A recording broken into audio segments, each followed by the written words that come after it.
وہ تینوں اسمارٹ اور گڈ لکنگ سے لڑکے ایک جیسے لگتے تھے۔ معتصم ان میں ذرا لمبا تھا، اس کا نام معتصم المرتضیٰ تھا، مگر یہ ڈی جے نے بعد میں نوٹ کیا کہ وہ فیس بک پہ اپنا نام معتصم اینڈ مرتضیٰ لکھتا تھا۔ وجہ انہیں کبھی سمجھ نہ آئی۔ حسین اور معتصم ان دونوں کو بالکل اپنی چھوٹی بہنوں کی طرح ٹریٹ کر رہے تھے، البتہ اس بھائی چارے سے مومن متفق نہ تھا۔ وہ فلرٹی نظر باز سا لڑکا کچھ بھی تھا مگر مومن نہ تھا۔ البتہ وہ دونوں اس کو اپنی موجودگی میں سیدھا کیے ہوئے تھے۔ وہ دونوں اتنے ملنسار اور مہذب لڑکے تھے کہ حیا کو اپنے سارے کزنز ان کے سامنے بیکار لگے۔ البتہ جہان کی بات اور تھی، اس نے فوراً اپنی رائے میں ترمیم کی۔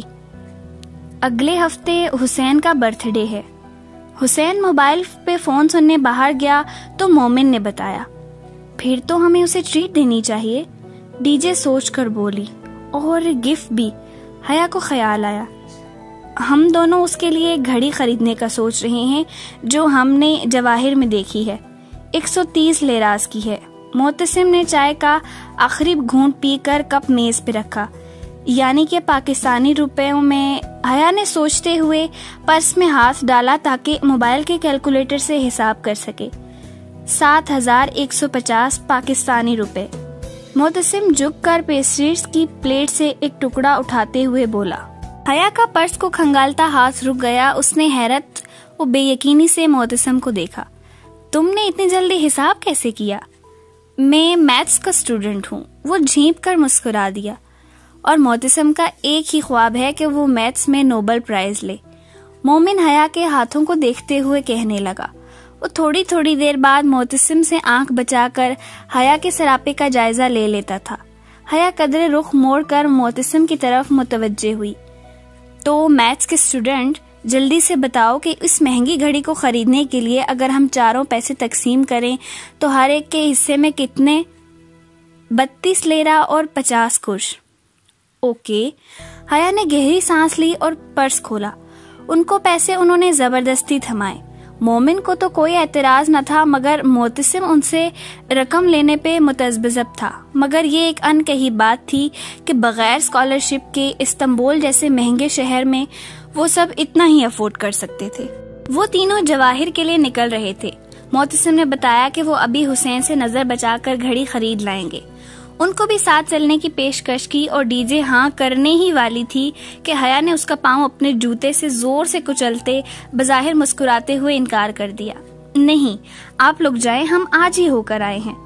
وہ تینوں چلے گئے تو ڈی جے نے برا سا منہ بنا کر اسے دیکھا۔ تم نے انکار کیوں کیا؟ پاگل عورت، تم پاکستان سے آئی ہو یا نیو یارک سے؟ ان کی دعوت قبول کر لی، یہی بہت ہے۔ اب ہم ان کے ساتھ سیر سپاٹوں پہ بھی نکل جائیں، دماغ ٹھیک ہے؟ مگر وہ تو ہمارے بھائیوں کی طرح ہیں۔ پیچھے ہمارے اسلحے والے بھائیوں کو پتا چلا تو کل ہی پاکستان واپس بلوا لیں گے، اس لیے اپنی اوقات میں واپس آؤ اور رات کے کھانے کی تیاری کرو۔ وہ موبائل کے ساتھ نتھی ہینڈز فری کانوں میں لگاتے ہوئے بولی، زہر ملا کر دوں گی تمہیں۔ ڈی جے بھناتی ہوئی پیر پٹخ کر اٹھی، اور اگر تم چاولوں پہ آملیٹ ڈال کر لائیں تو میں ساری ڈش تمہارے سر پہ الٹ دوں گی۔ وہ وہیں صوفے پہ لمبی بیٹھی اب موبائل کے بٹن دبا رہی تھی۔ دھیما میوزک اس کے کانوں میں بجنے لگا۔ ڈی جے غصے میں بہت کچھ کہتی گئی مگر اسے سنائی نہیں دے رہا تھا۔ وہ آنکھیں موندے ہولے ہولے پاؤں جھلانے لگی۔ ڈی جے پیر پٹخ کر باہر نکل گئی۔ وہ رات ویلنٹائن کی رات تھی۔ ڈی جے کامن روم میں منعقدہ اس آل گرلز پارٹی میں جا چکی تھی جو لڑکیوں نے مل کر دی تھی، جبکہ حیا آئینے کے سامنے کھڑی اپنا کاجل درست کر رہی تھی۔ اس کی تیاری مکمل تھی، لیکن جب تک وہ اپنی آنکھوں کے کٹورے کاجل سے بھر نہ لیتی اسے تسلی نہیں ہوتی تھی۔ ابھی وہ کاجل کی نوک آنکھ کے کنارے سے رگڑ ہی رہی تھی کہ دروازہ بجا۔ دھیمی سی دستک اور پھر خاموشی۔ اس نے کاجل کی سلائی نیچے کی اور پلٹ کر دیکھا۔ یہ انداز ڈی جے کا تو نہیں تھا۔ وہ یوں ہی کاجل پکڑے آگے بڑھی اور ناپ گھما کر دروازہ کھولا۔ باہر بالکنی میں روشنی تھی۔ جیسے ہی اس نے دروازہ کھولا بالکنی تاریک ہو گئی۔ غالباً سیڑھیوں کے اوپر لگا بلب بجھ گیا تھا۔ کیا کوئی آ کر واپس پلٹ گیا تھا؟ کون؟ اس نے گردن آگے کر کے راہداری میں دونوں سمت دیکھا۔ ہر سو خاموشی تھی، بالکنی ویران تھی، وہاں سردی تھی اور اندر کمرہ گرم تھا۔ وہ چند ثانیے کھڑی رہی، پھر دھیرے سے شانے اچکا کر پلٹنے ہی لگی تھی کہ او نہیں، اس کے لبوں سے ایک اکتائی ہوئی کرا نکلی۔ چوکھٹ پہ اس کے قدموں کے ساتھ سفید گلابوں کا بکے اور ایک بند لفافہ رکھا تھا۔ وہ جھکی، دونوں چیزیں اٹھائی اور جارحانہ انداز میں لفافے کا منہ پھاڑا۔ اندر رکھا چوکور سفید کاغذ نکالا اور چہرے کے سامنے کیا۔ Happy Valentine day from your Valentine. اس نے لب بھینچ کر تنفر سے وہ تحریر پڑھی اور پھر بے حد غصے سے کاغذ مروڑ کر گلدستے سمیت پوری قوت سے راہداری میں دے مارا۔ آؤچ! وہ واپس مڑنے ہی لگی تھی جب کسی کی بوکھلائی ہوئی آواز سنی۔ اس نے چونک کر پیچھے دیکھا۔ گلدستہ اور کاغذ سیدھے ہاتھ والے کمرے سے نکلتے معتصم کو جا لگے تھے اور اس سے ٹکرا کر اب اس کے قدموں میں پڑے تھے۔ یہ کیا ہے؟ وہ ہکا بکا کھڑا تھا۔ آئی ایم سوری معتصم، وہ شدید بیزاری سے بمشکل ضبط کر کے بولی۔ معتصم کو وضاحت دینے کا سوچ کر ہی اسے کوفت ہونے لگی تھی۔ یہ میں نے تمہیں نہیں دیے بلکہ کسی فضول انسان نے مجھے بھیجے ہیں۔ تم برا مت ماننا اور ان کو ڈسٹ بن میں ڈال دینا۔ ایک ہاتھ دروازے پہ رکھے دوسرے میں کاجل پکڑے ذرا رکھائی سے بولی۔ معتصم نے جھک کر وہ کاغذ اٹھایا اور سیدھے ہوتے ہوئے اس کی شکنیں درست کر کے چہرے کے سامنے کیا۔ حیا کو کوفت ہونے لگی۔ میں کہہ رہی ہوں نا سوری۔ وہ جو قدرے بھویں سکیڑے کاغذ کو دیکھ رہا تھا چونک کر اسے دیکھنے لگا۔ نہیں اٹس اوکے، مگر یہ تمہیں کوئی اس بانجی میں تنگ کر رہا ہے؟ وہ تحریر پہ نگاہیں دوڑاتے تشویش سے پوچھ رہا تھا۔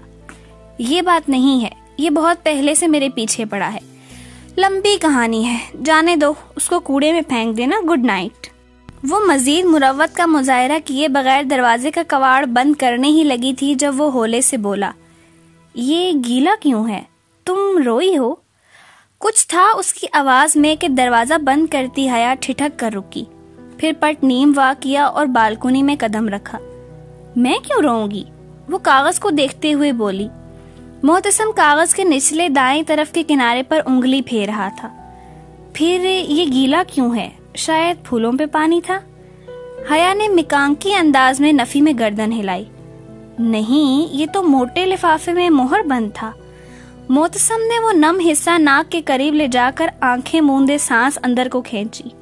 سٹریس، لیمو، لائم۔ وہ متذبذب سا حیا کو دیکھنے لگا۔ کیا کہہ رہے ہو؟ مجھے کچھ سمجھ میں نہیں آ رہا۔ کسی نے اس کے نچلے حصے پہ لیمو کا رس لگایا ہے۔ پھر اس نے ذرا چونک کر حیا کو دیکھا۔ تمہارے پاس ماچس ہے؟ جواب دیے بنا الٹے قدموں پیچھے آئی اور دروازہ پورا کھول کر ایک طرف ہو گئی۔ معتصم قدرے جھجکا، پھر کاغذ پکڑے اندر داخل ہوا۔ حیا نے اپنی اور ڈی جے کی میز کی کرسیاں کھینچ کر آمنے سامنے رکھیں، پھر ٹالی کی میز پہ چیزیں الٹ پلٹ کرنے لگی۔ کیا تم بھی بچپن میں لیمو کے رس اور آگ والا کھیل کھیلتے تھے؟ وہ اب میز کی دراز کھول کر کچھ ڈھونڈ رہی تھی۔ معتصم دھیرے سے ہنسا۔ بہت کھیل کھیلے ہیں اور ان میں سے اکثر آگ والے ہوتے ہیں۔ فلسطین میں بہت آگ ہے، شاید تم سمجھ نہ سکو۔ چلو آج ان ترکوں کے کھیل اسرائیلی آگ سے کھیلتے ہیں۔ وہ دراز سے ایک سگریٹ لائٹر نکال کر اس کے سامنے کرسی پہ آ بیٹھی اور لائٹر اس کی طرف بڑھایا۔ معتصم نے لائٹر کا پہیہ انگوٹھے سے دبا کر گھمایا تو آگ کا نیلا زرد سا شعلہ اٹھا۔ احتیاط سے، وہ بے اختیار کے اٹھی۔ معتصم نے جواب نہیں دیا۔ وہ خط کے نم حصے کو جو ابھی تک نہیں سوکھا تھا شعلے کے قریب لایا۔ ذرا سی تپش ملی اور الفاظ ابھرنے لگے۔ بڑے بڑے کر کے لکھے انگریزی کے 3 حروف ARP۔ وہ حروف این فرام یور ویلنٹائن کے نیچے لکھے تھے۔ وہ دونوں چند لمحے کاغذ کے ٹکڑے پہ ابھرے بھورے حروف کو تکتے رہے، پھر ایک ساتھ گردن اٹھا کر ایک دوسرے کو دیکھا۔ کیسا لفظ ہے یہ؟ حیا نے ممکنہ ادائیگی کے دونوں طریقوں سے حروف کو ملا کر پڑھا۔ شاید کوئی نام؟ کیا عارب کوئی ترک نام ہے؟ معلوم نہیں۔ معتصم نے شانے اچکا دیے۔ حیا سوچتی نگاہوں سے کاغذ کو تکتی رہی۔ کیا میں تمہاری کوئی مدد کر سکتا ہوں؟ اس نے ایک نظر معتصم کو دیکھا، پھر نرم سا مسکرائی۔ تم کر چکے ہو۔ وہ ہولے سے مسکرا کر کھڑا ہوا اور کاغذ میز پہ رکھا۔ وہ جو بھی ہے شاید تمہیں اپنا نام بتانے کی کوشش کر رہا ہے۔ وہ کون ہو سکتا ہے یہ تم بہتر سمجھ سکتی ہوگی. مجھے اب چلنا چاہیے. Thank you محتسم. محتسم نے ذرا سی سر کو جنبش دی اور باہر نکل گیا. دروازے کا کیچر سست روی سے واپس چوکھٹ تک جانے لگا.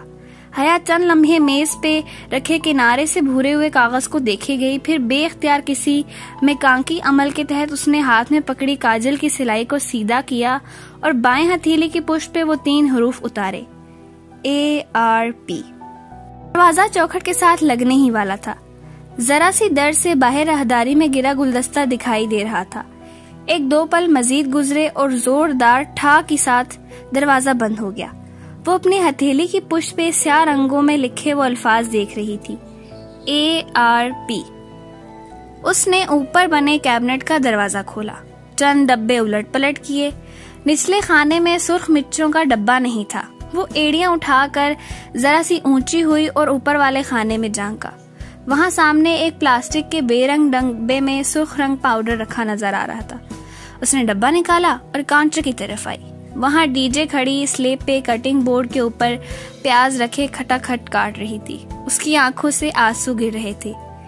بریانی کی مقدار زیادہ ہے، 4 چمچ سرخ مرچ کے ڈال دیتی ہوں، شاید ذرا سا ذائقہ آ جائے. ٹھیک؟ وہ خود کلامی کے انداز میں کہتی ٹوکری سے چھوٹا چمچ ڈھونڈنے لگی. ہاں ٹھیک. ڈی جے نے بھیگی آنکھیں اوپر اٹھا کر اسے دیکھتے ہوئے روندھی آواز میں کہا اور آستین سے آنکھیں رگڑی. اب ڈبے سے چمچ بھر بھر کر دھوئیں اڑاتے پتیلے میں ڈال رہی تھی. بالوں کا ڈھیلا سا جوڑا اس کی پیچھے گردن پہ جھول رہا تھا. سادہ شلوار قمیض پہ وہ ڈھیلا ڈھالا سا سب سویٹر پہنے ہوئے تھی جس کی آستینیں اس نے کوہنیوں تک موڑ رکھی تھی. دوپٹہ ایک طرف دروازے پہ لٹکا تھا اور چند لٹیں جوڑے سے نکل کر چہرے کے اطراف میں لٹک رہی تھی. گوشت پہ چمچہ چلاتی وہ بہت مصروف لگ رہی تھی. دونوں اس وقت انجم باجی کے کچن میں موجود تھیں. صبح انجم باجی ڈی جے کو ڈائننگ ہال میں ملی تو شام اپنے گھر کھانے کی دعوت دے ڈالی، جو کہ ڈی جے نے یہ کہہ کر قبول کر لی کہ وہ اور حیا مل کر بریانی بنائیں گی. اب سر شام ہی وہ دونوں حالے کو لیے انجم باجی کے اپارٹمنٹ آ گئی تھی. ایک بیڈ روم، لاؤنج اور کچن پہ مشتمل وہ چھوٹا مگر بے حد نفیس اور سلیقے سے سجا اپارٹمنٹ تھا. حالے کو انہوں نے لاؤنج میں انجم باجی کے ساتھ بیٹھا رہنے دیا اور خود کچن میں آ کر کام میں مصروف ہو گئیں. یہ پینٹنگ جاوید جی لائے تھے انڈیا سے.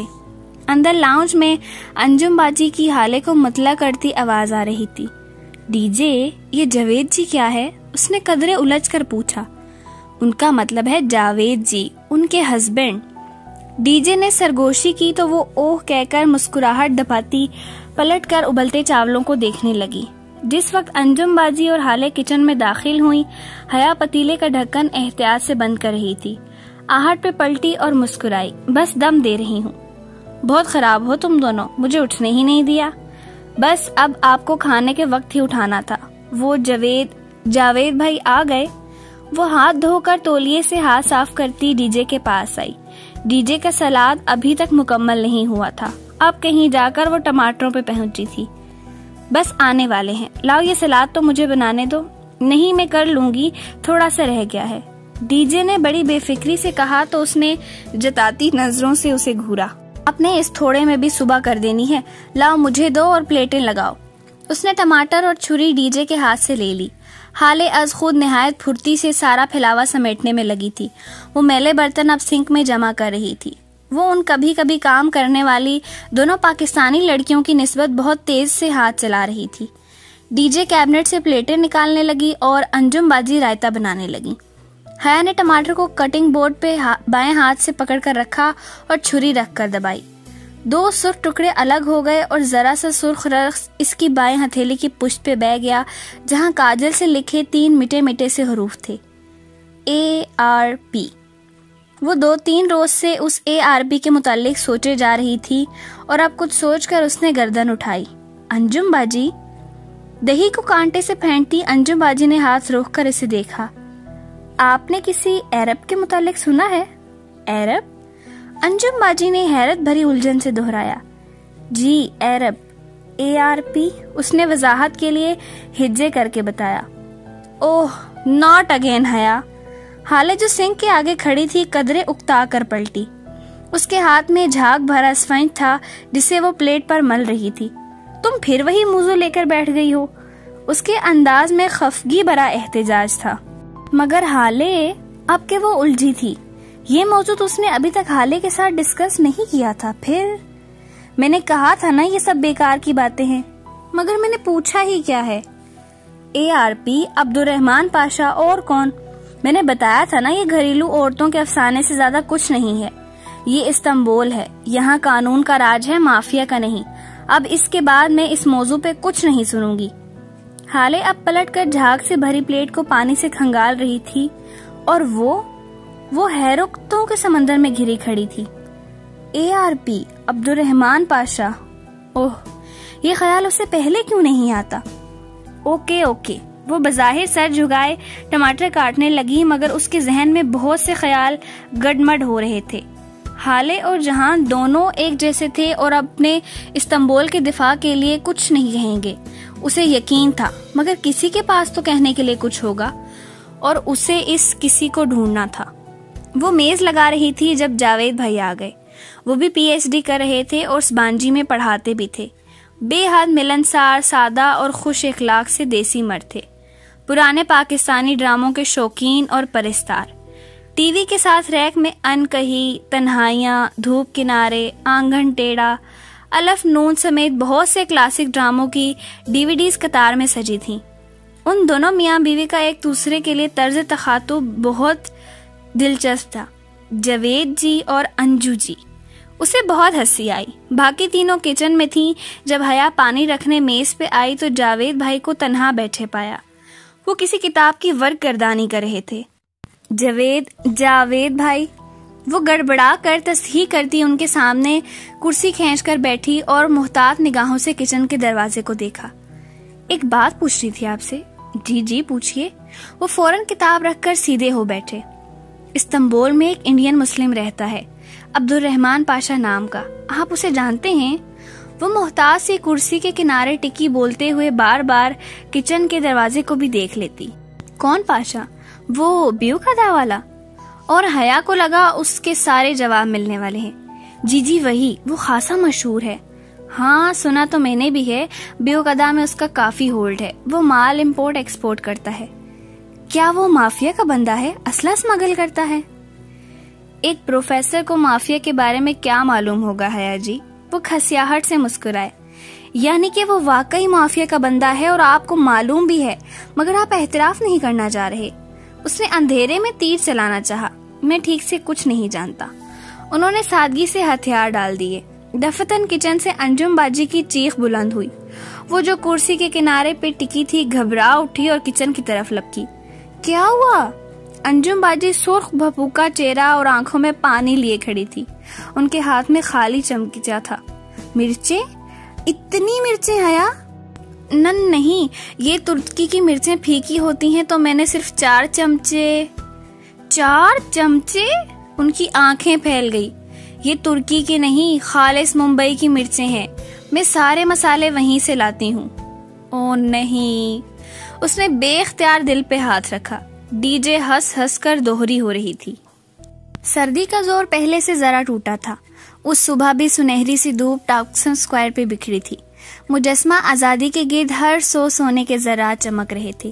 وہ دونوں سست روی سے سڑک کے کنارے چل رہی تھی جب ڈی جے نے پوچھا، حیا یہ ٹاکسن کتنے مزے کا ہے، اس کا مطلب کیا ہوا بھلا؟ میں شہر کی میئر ہوں جو مجھے پتا ہوگا؟ نہیں، وہ میری گائیڈ بک میں لکھا تھا کہ ٹاکسم عربی کا لفظ ہے اور اس کے معنی شاید بانٹنے کے ہیں، کیونکہ یہاں سے نہریں نکل کے سارے شہر میں بٹ جاتی ہیں۔ تمہیں عربی آتی ہے اس لیے پوچھ رہی ہوں۔ عربی میں تو ٹاکسم نام کا کوئی لفظ نہیں ہے، اور عربی میں بانٹنے کو تقسیم کہتے ہیں۔ وہ ایک دم رکی اور بے اختیار سر پہ ہاتھ مارا۔ اوہ، ٹاکسم یعنی تقسیم۔ اگر گوروں کی طرح منہ ٹیڑھا کر کے پڑھو تو تقسیم، تاقسم یا ٹاکسم بن جاتا ہے۔ ٹاکسم، واو۔ وہ دونوں اس بات پہ خوب ہنستی ہوئی آگے بڑھنے لگی۔ وہ شاپنگ کے ارادے سے آج استقلال اسٹریٹ کی طرف آئی تھی۔ استقلال جدیسی اسٹریٹ ٹاکسم کے قریب سے نکلنے والی ایک لمبی سی گلی تھی۔ وہ گلی دونوں اطراف سے قدیم آرکیٹیکچر والی اونچی عمارتوں سے گھری تھی۔ گلی بے حد لمبی تھی، وہاں انسانوں کا ایک رش ہمیشہ چلتا دکھائی دے رہا ہوتا۔ بہت سے سامنے جا رہے ہوتے اور بہت سے آپ کی طرف آ رہے ہوتے. ہر شخص اپنی دھن میں تیز تیز قدم اٹھا رہا ہوتا. گلی کے درمیان ایک پٹری بنی تھی جس پہ ایک تاریخی سرخ رنگ کا چھوٹا سا ٹرام چلتا تھا. وہ پیدل انسان کی رفتار سے دگنی رفتار سے چلتا اور گلی کے ایک سرے سے دوسرے تک پہنچا دیتا. اس گلی کو ختم کرنے کے لیے بھی تو گھنٹہ چاہیے تھا. وہ دونوں اطراف میں دکانوں کے چمکتے شیشے اور اوپر کمکمے لگے تھے. بازار، night club, restaurants, coffee shops, designer where, غیر ہر برانڈ کی دکانیں وہاں موجود تھیں. چند روز پہلے وہ ادھر آئیں تو صرف ونڈو شاپنگ میں ہی 2.5 گھنٹے گزر گئے اور تب بھی وہ استقلال جدیسی کے درمیان پہنچی تھیں سو تھک کر واپس ہو لی. حیا، تم نے دیکھا استقلال اسٹریٹ جیسے ماڈرن علاقے میں بھی ہر تھوڑی دور بعد پریئر ہال ضرور ہے.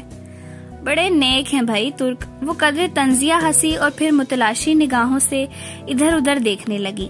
استقلال اسٹریٹ آنے کا اصل مقصد جہان سے ملنا تھا اور وہ صرف اس کے لیے یہاں آئی تھی کہ برگر کنگ جائے، اور میں یہاں سے گزر رہی تھی تو سوچا کہہ کر اس سے ملاقات کا بہانہ ڈھونڈ لے. وہ دونوں ساتھ ساتھ تیز رفتاری سے چل رہی تھیں. وہاں ہوا تیز تھی اور حیا کے کھلے بال اڑ اڑ کر اس کے چہرے پہ آ رہے تھے. وہ بار بار کوٹ کی جیب سے ہاتھ نکالتی اور انہیں کانوں کے پیچھے اڑستی. تبھی اس نے برگر کنگ کا بورڈ دیکھا تو ڈی جے کو بتایا بنا ریسٹورنٹ کے دروازے تک آئی اور اس سے پہلے کہ وہ دروازے پہ ہاتھ رکھتی دروازہ اندر سے کھلا اور کوئی باہر نکلا. وہ بے اختیار ایک طرف ہوئی. وہ جہان تھا. وہ اسے پہچان گئی مگر وہ اکیلا نہیں تھا. وہ اس کے سامنے سے آتا ساتھ سے نکل کر گزر گیا تو وہ پلٹ کر دیکھنے لگی. ڈی جے نے اسے رکتے نہیں دیکھا تھا. وہ اپنی دھن میں دکانوں کو دیکھتی چلی گئی اور لوگوں کے ریلے میں آگے بہ گئی. حیا یوں ہی اپنے گھٹنوں تک آتے سیاہ کوٹ کی جیبوں میں ہاتھ ڈالے اسے دیکھ رہی تھی. اب وہ ہوا کے رخ پہ کھڑی تھی تو اس کے بال پیچھے کی طرف اڑنے لگے تھے. جہان اس سے دور جا رہا تھا. اس کے ساتھ ایک دراز قد لڑکی بھی تھی. کوٹ سکرٹ میں ملبوس اپنے سرخ بالوں کو اونچے جوڑے میں باندھے وہ لڑکی ناگواری سے ہاتھ ہلا ہلا کر کچھ کہہ رہی تھی. جہان نے اسے نہیں دیکھا. اسے یقین تھا. وہ دوڑ کر ان کے پیچھے گئی. وہ دونوں بہت تیز چل رہے تھے. ان کی رفتار سے ملنے کی صحیح میں وہ ایشیائی لڑکی ہانپنے لگی تھی. بمشکل وہ ان کے عین عقب میں پہنچ پائی. لڑکی بلند آواز میں نفی میں سر ہلاتی کچھ کہہ رہی تھی. جہان بھی خاصا جھنجھلایا ہوا جواباً بحث کر رہا تھا. وہ ترک بول رہے تھے یا کوئی دوسری زبان وہ فیصلہ نہ کر پائی. شاید ترک نہیں تھی. وہ بہت لمبے لمبے فقرے بول رہے تھے اور جتنی ترک حیا نے اب تک سنی تھی وہ ایسی نہیں تھی. ترک میں فقرے چھوٹے چھوٹے ہوتے تھے. بس فعل استعمال کیا اور اس کے آگے پیچھے سابقے لاحقے لگا لگا کر ایک بڑا لفظ بول دیا جو معنی میں کئی فقروں کے برابر ہوتا تھا. جہان جہان. وہ شور اور رش میں بمشکل اتنی آواز سے اسے پکار پائی کہ وہ سن سکے. اس کی تیسری پکار پہ وہ رکا. لڑکی بھی ساتھ ہی رکی. وہ دونوں ایک ساتھ پلٹے. جہان. اس کے ہونٹ جہان کو دیکھ کر ایک معصوم مسکراہٹ میں ڈھلنے لگے تھے. کیا مسئلہ ہے؟ اس نے سنجیدہ اکھڑے اکھڑے انداز میں ابرو اٹھائے. اس کے چہرے پہ اتنی سختی اور ناگواری تھی کہ حیا کے مسکراہٹ میں کھلتے لب بند ہو گئے. اس کا رنگ پھیکا پڑ گیا. میں حیا. وہ بے یقینی سے بنا پلک جھپکے اسے دیکھ رہی تھی. اسے شک گزرا کہ جہان نے اسے نہیں پہچانا. ہاں تو پھر؟ وہ بھاویں سکیڑے بولا. وہ لڑکی گھوٹ کی جیبوں میں ہاتھ ڈالے ناپسندیدگی سے حیا کو دیکھ رہی تھی. پھر؟ حیا نے بے یقینی سے زیر لب دہرایا. وہ ششدر سی جہان کو دیکھ رہی تھی. کوئی کام ہے؟ وہ بمشکل ضبط کر کے بولا. حیا نے دھیرے سے نفی میں سر ہلایا. اس میں بولنے کی سکت نہیں رہی تھی. تو میری شکل کیا دیکھ رہی ہو؟ جاؤ. وہ شانے جھٹک کر پلٹا. لڑکی بھی ایک اچکتی نگاہ اس پہ ڈال کر مڑ گئی. استقلال اسٹریٹ پہ لوگوں کا ریلا آگے بڑھتا گیا. جہان سکندر اور اس لڑکی کے پیچھے بہت سے لوگ اس سمت جا رہے تھے. کتنی ہی دیر وہ ساکت کھڑی بہت سے سروں کی پشت کے درمیان اور ان دونوں کو دور جاتے دیکھتی رہی. اس کی پلکیں جھپکنا بھول گئی تھی. ان دونوں کے سراپے ہجوم میں گم ہو رہے تھے. وہ دو نقطے بنتے جا رہے تھے. مدھم، دور، بہت دور. حیا حیا. ڈی جے کہیں دور اتل پتل سی سانسوں کے درمیان چلا رہی تھی مگر وہ نہیں سن رہی تھی. وہ اسی طرح بھیڑ کے درمیان پتھر ہوئی کھڑی اس سمت دیکھ رہی تھی. وہ بہت دور جا چکے تھے. ساکت پتلیوں میں اب درد ہونے لگا تھا. بالآخر بوجھ سے اس کی پلکیں گری اور جھک کر اٹھیں تو منظر بھیگ چکا تھا. اس نے پھر سے پلکیں جھپکائی تو بھیگی آنکھوں سے قطرے رخساروں پہ گرنے لگے۔ سامنے کا منظر قدرے واضح ہوا مگر لمحے بھر کی تاخیر سے اس کا تعاقب ہار گیا تھا۔ وہ دونوں بھیڑ میں گم ہو گئے تھے۔ وہ اپنا منظر کھو چکی تھی۔ آنسو ٹپ ٹپ اس کی ٹھوڑی سے نیچے گردن پہ لڑکتے گئے۔ حیا، کدھر رہ گئی تھی تم؟ ڈی جے نے نڈھال سی آ کر اس کا شانہ جھنجھوڑا۔ اس کا سانس پھول چکا تھا اور وہ ہانپ رہی تھی۔ میں کہیں بہت پیچھے رہ گئی ہوں ڈی جے، وہ اسی سمت دیکھتے ہوئے بڑبڑائی تھی۔